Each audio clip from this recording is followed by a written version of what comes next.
All right, today we're looking at a dashboard that we have that is linked to a LiDAR volume sensor that we've developed.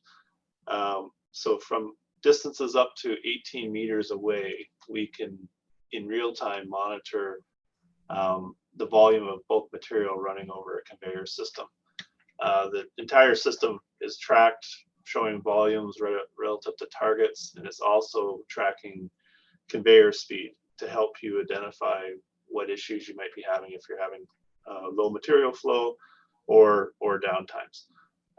In here, we give you real-time statistics on what's happened during the shift, whether it's showing the uptime, low material times, scheduled downtime, and unscheduled downtime.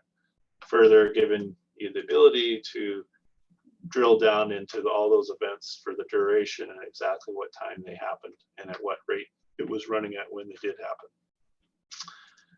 And then up top here, we have your average rate over the shift, your current rates, your today's totals, and your total uptime, downtime, scheduled and unscheduled downtimes.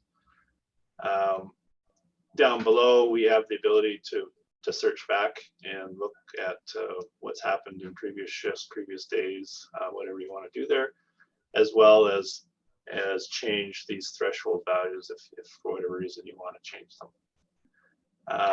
The system's able to be controlled, cubic meters, metric tons, cubic yards. It automatically adjusts all the numbers based on what level of units that you're doing.